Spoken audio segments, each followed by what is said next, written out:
What are the pros and cons of living in Brighton, Colorado? We're going to cover them in this video, and it's coming right up.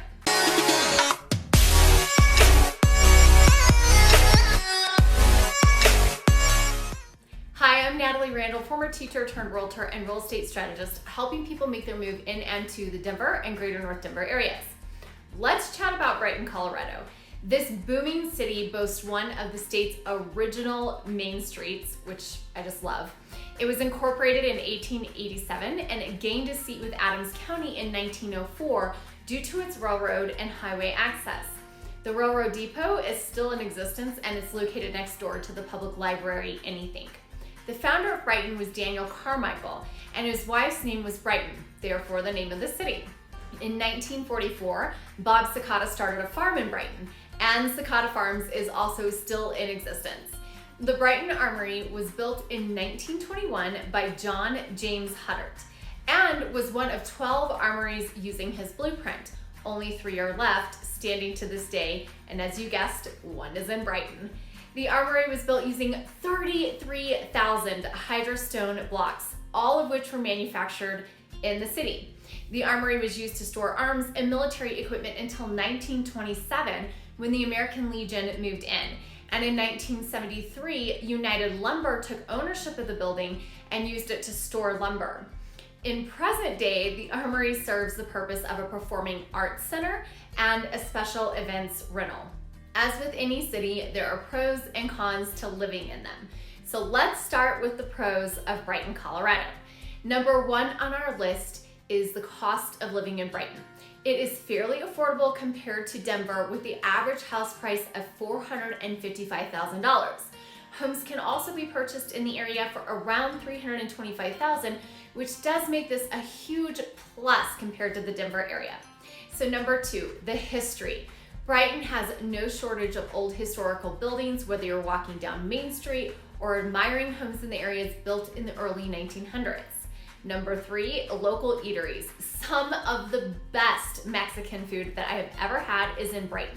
And there's some breweries that residents like to frequently visit. For Mexican food, I love Kiko's and La Acerita. And if you're a fan of craft beer, make sure to check out Something Brewery and Big Choice Brewing. There are many other eating establishments that residents of Brighton love. There's Lauerkraut's, which serves kraut burgers, Main Street Cafe, and Billy's have some of the best breakfast items that you will ever taste. Cinnabrew carries the most delicious cinnamon rolls. They're made fresh every day. And then we also have other options like Sunrise Sushi, Spicy Tacos, and Pinocchio's Italian Eatery. Number 4, way of life. It's a bit slower paced in Brighton.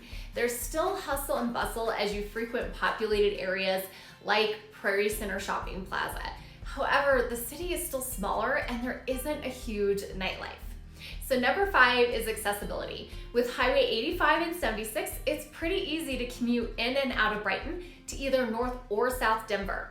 Downtown Denver is roughly 30 minutes away, giving you the smaller town living, but the ability to enjoy some of the amazing features that Denver offers.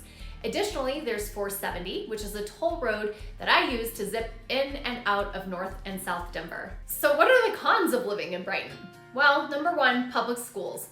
If you're only looking at the ranking of public schools rather than the overall experience, such as programs and staff, then the schools in Brighton are not as great. It's important to note that just because the academic scores aren't high doesn't mean that students aren't getting a quality education. There are many factors that come into play with school rankings. I did a whole video about it, which you can check out above. Number 2, franchise restaurants are limited. If you enjoy eating at franchise restaurants, you will have some great options in Brighton, just not as many as other large cities. So Brighton currently has a Crumble Cookie, and in my book, that's the only franchise I need. In all seriousness, the city does have Texas Roadhouse, Old Chicago, Red Robin, Applebee's, and Chili's, but that's pretty much it. Number 3, economic growth is behind housing growth. There's been a major housing boom due to the affordability of the area. When I mentioned earlier that the average sales price of a home was $455,000, we're talking about a gorgeous house with updated kitchens, cabinetry, counters, etc. However, that being said, the city does lack in diversification of businesses. For example, there are 5 grocery stores, Walmart, Target, King Soopers, 2 of them, and Safeway. Many residents have mentioned that they would like to have a natural grocers or Sprouts brought to town. Additionally, the only clothing store options are Target, JCPenney, Kohl's. There's no Dillard's, Forever 21, Express, etc. Number 4, housing prices. I know I mentioned it a few times, but here's the thing. In a shifting market or a buyer's market, the housing prices in Brighton won't maintain their value as much as the housing prices in other areas. Traditionally speaking, anything along the west side of I-25 maintains its value much better than anything on the east side of I-25. Number 5, location.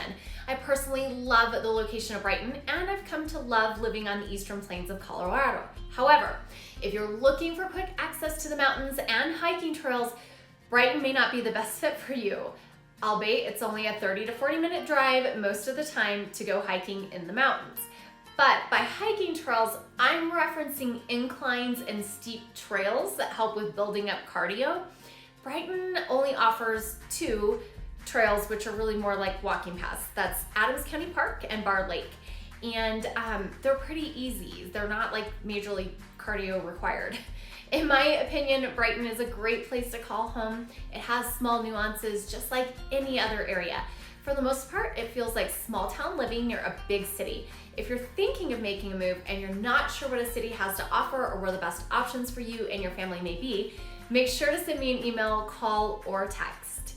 And if you want to know everything there is to know about living in Denver and the North Denver area, start now by hitting that subscribe button. No, go ahead, right now, the subscribe button. All right, see you later.